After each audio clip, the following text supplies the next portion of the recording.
राज्यातील सर्व शेतकऱ्यांसाठी आजच्या महत्त्वाच्या 50 ठळक बातम्या। राज्य सरकारचे 8 मोठे निर्णय। सरकारने 50,000 कोटींचं कर्ज काढून शेतकऱ्यांची कर्जमाफी करावी, एकनाथ खडसे यांची मागणी। नोव्हेंबर आणि डिसेंबर महिन्यातील अवकाळी पावसामुळे बाधित झालेल्या धुळे व जळगाव जिल्ह्यातील 2697 शेतकऱ्यांसाठी भरपाईची रक्कम प्राप्त झाली आहे। त्यामुळे या शेतकऱ्यांना बँक खात्यावर लवकरच 3,22,03,000ची रक्कम जमा करण्यात येणार। येत्या 2 दिवसात हेक्टरी अनुदान शेतकऱ्यांच्या खात्यात जमा होणार। राज्यातील धान उत्पादक शेतकऱ्यांसाठी यंदा देखील सरकारने मोठी मदत जाहीर केली आहे। 2 हेक्टर पर्यंतच्या शेतीसाठी प्रति हेक्टर 20,000 रुपये अनुदान देण्यात येणार असल्याचे मुख्यमंत्री देवेंद्र फडणवीस यांनी विधानसभेत स्पष्ट केले। 1800 कोटी रुपये धान बोनससाठी राखीव ठेवण्याचा निर्णय जाहीर करण्यात आला आहे। मागच्या वर्षी 20,000 दिला होता, याही वर्षी 20,000 रुपये बोनस हा धानाच्या शेतकऱ्यांना देतो आहोत। या शेतकऱ्यांचे पीक विम्याचे अनुदान पैसे परत घेतले जाणार। बोगस पीक विमा धारकांना नोटीस, घेतलेले पैसे वसूल होणार। तात्काळ पैसे भरण्यासंदर्भात दिल्या आहेत महत्त्वाच्या सूचना। बोगस पीक विमा भरणाऱ्या 840 जणांना तब्बल 78 लाख रुपये मंजूर झाले होते। संबंधित व्यक्तींना भारतीय कृषी विमा कंपनीकडून नोटीस बजावण्यास सुरुवात झाली आहे। पीक विम्याचे पैसे परत कंपनीच्या खात्यावर जमा केले नाही तर संबंधितावर म्हणजेच की शेतकऱ्यांवर कारवाई केली जाणार आहे। शेतकरी मित्रांनो, तुम्ही देखील अपात्र असताना चुकीच्या पद्धतीने पीक विमा योजनेचा लाभ घेत असाल तर तुमच्यावर देखील कारवाई केली जाणार आणि पैसे परत घेतले जाणार आहेत। पीएम किसान योजनेचा पुढील हप्ता तुम्हाला पाहिजे असेल तर करा हे एकच काम। मोदी सरकारचा महत्त्वाचा व मोठा निर्णय। आधार लिंकिंग आणि ई-केवायसी सक्तीचे केले। योजनेतील लाभ फक्त पात्र शेतकऱ्यांनाच मिळावा यासाठी आधार प्रमाणीकरण अनिवार्य करण्यात आले आहे। नोव्हेंबर 2023 पासून सर्व लाभार्थ्यांचे 100% आधार सीडिंग पूर्ण झाले असून ई-केवायसी देखील सक्तीची करण्यात आली आहे। या लाडक्या बहिणींना 2100 रुपये हप्ता मिळणार नाही। पुढील हप्ता येण्याआधी अजितदादांचा मोठा निर्णय। या लाडक्या बहिणींचे हप्ते बंद होणार। म्हणजेच की शासनाने लाभ देताना महिलांकडून हमीपत्र भरून घेतले। यात 4 चाकी कार नसल्याचे नमूद केल्याने त्यांना लाभ देण्यात आला होता। मात्र ज्यांच्या नावावर कार आहे असे लाभार्थी योजनेचा लाभ घेत असल्याने शासनाच्या निर्देशनात आले। त्यानंतर शासनाने संबंधित महिलांना लाभ सोडण्याचे आवाहन केले होते, मात्र त्यांना फारसा प्रतिसाद मिळाला नाही।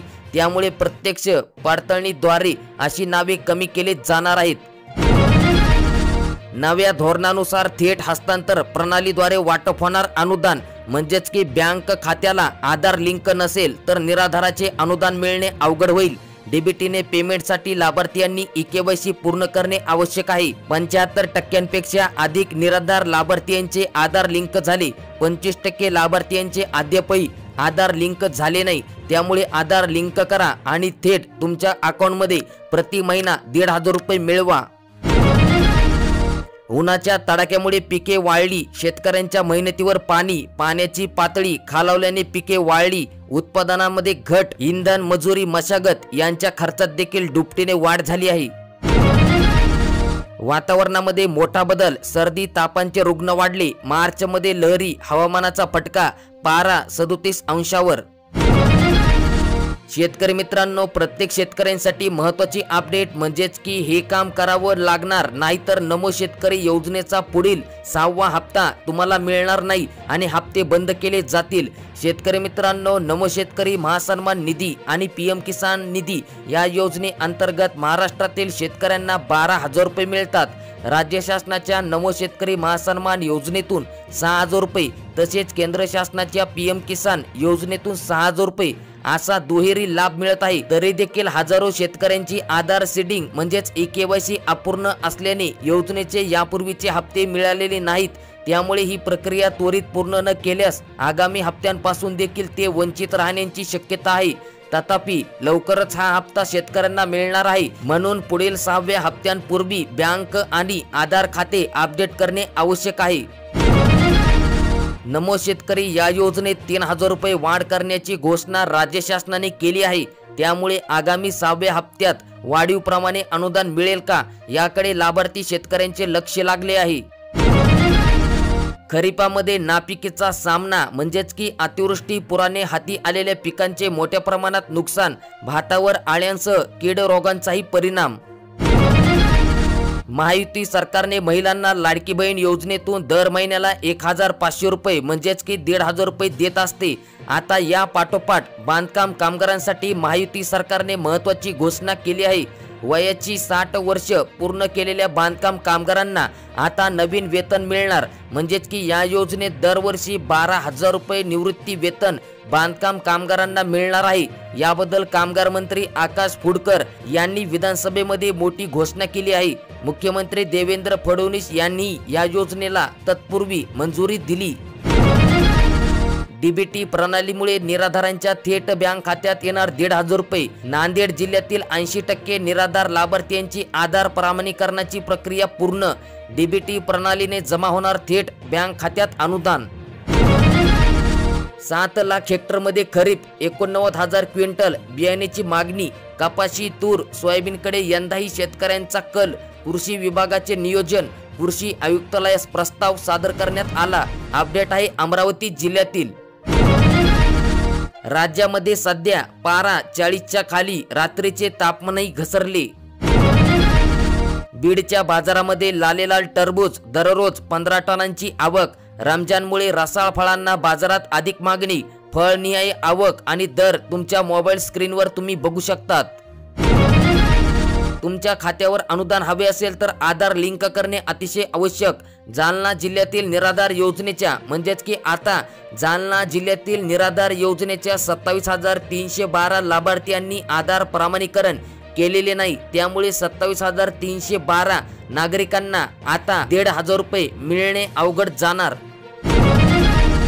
लाडकी बहीण योजनेअंतर्गत पुढील हप्ता येण्यापूर्वी महत्त्वाचे 4 बदल।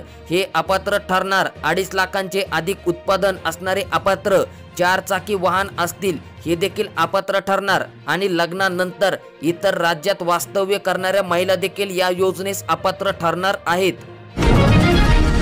बोअरवेल साठी देखील आता मिळवा अनुदान। गोरगरीब शेतकऱ्यांना दिलासा। बिरसा मुंडा कृषी क्रांती योजनेत आता बोअरवेलचा समावेश करण्यात आला। 50,000 रुपये अनुदान मिळत आहे। देवगड रत्नागिरी हापूस घेऊन आला महागाईचा रंग। 1200 ते 1400 रुपयांचा भाव। मागील वर्षी अतिवृष्टीने सोयाबीन व कापूस पिकांचे नुकसान झाले होते। अनेक शेतकऱ्यांनी या पिकाचा विमा देखील काढला होता, मात्र संबंधित विमा कंपनी किंवा शासनाकडून शेतकऱ्यांना अद्यापर्यंत नुकसान भरपाईची रक्कम मिळालेली नाही। हरभऱ्याच्या दरामध्ये सुधारणा, पण हमीभावापेक्षा कमीच। बाजार समितीत मिळत आहे सरासरी 5,500 रुपयांचा दर। राज्यातील काही जिल्ह्यांमध्ये काही भागांमध्ये अवकाळी पाऊस। ज्वारी, द्राक्ष आणि कांद्यांचे मोठे नुकसान। काढणीला आलेली पिके भिजली, शेतकऱ्यांना फटका। मागील 2 दिवसांपासून उन्हाची तीव्रता आणि ढगाळ वातावरण। सध्या ज्वारी, गहू, कांदा आदी पिकांची काढणी सुरू आहे। मराठवाड्यातील छत्रपती संभाजीनगर, जालना व बीड या 3 जिल्ह्यात प्रधानमंत्री पीक विमा योजना खरीप हंगाम 2024 मध्ये पीक विमा उतरविणाऱ्या एकूण अर्जापैकी 1,10,729 पीक विमा अर्ज रद्द करण्यात आले आहे। शेतकऱ्यांमध्ये चिंता वाढवणारी बातमी। नैसर्गिक आपत्तीमुळे बाधित शेतकऱ्यांना देय नुकसान भरपाई देण्याचे राज्य शासनाने 100 दिवसाच्या कृती आराखड्यात समाविष्ट केले आहेत। यानुसार शेतकऱ्यांना शेत पिकाच्या नुकसान भरपाईपोटी त्यांची देय रक्कम 31 मार्च पर्यंत दिली जाईल, असे कृषी मंत्री यांनी विधानसभेमध्ये सांगितले। म्हणजेच की शेतकऱ्यांच्या खात्यात लवकरच हेक्टरी अनुदान जमा होणार। अखेर 7 महिन्यांनी 65,000 शेतकऱ्यांना मदत झाली मंजूर। ऑगस्ट सप्टेंबर मध्ये नैसर्गिक आपत्ती राज्य शासनाकडून प्राप्त झाला निधी। 73.88 कोटींचा निधी मंजूर करण्यात आला। मदत व पुनर्वसन मंत्र्यांनी दिली मंजुरीची माहिती। जिल्ह्यातील 4.25 लाख राशन कार्ड लाभार्थ्यांची ई-केवायसी बाकी आहे। 8,84,000 लाभार्थ्यांनी केली ई-केवायसी पूर्ण। येत्या 10 दिवसांमध्ये उर्वरित पूर्ण करण्याचे आवाहन करण्यात आले। 31 मार्च पर्यंत राशनचा लाभ घेणाऱ्या पात्र लाभार्थ्यांना ई-केवायसी करण्याची मुदत देण्यात आली। गहू हरभऱ्यांच्या दरामध्ये घसरण पाहायला मिळत आहे। महान परिसरात रब्बी हंगाम अंतिम टप्प्यात, अधिक उत्पादनाची अपेक्षा, शेतमालाच्या दरात मोठी घसरण पाहायला मिळत आहे। हरभऱ्याचा काढणी हंगाम सुरू होण्यापूर्वी बाजारात हरभऱ्याला 6,000 रुपये प्रति क्विंटल भाव मिळत होता। ढगाळ वातावरणामुळे शेतकरी चिंतेमध्ये आहेत। पिके काढणीची कामे सुरू होण्यापूर्वीच शेतकऱ्यांच्या पोटात गोळा। मोसंबी फळबागेला पाण्याची अडचण, फळाची गळती थांबेना, आंबिया भारात घट होणार, जीवापाड जपलेल्या मोसंबीला समाधानकारक दर मिळण्याची आशा।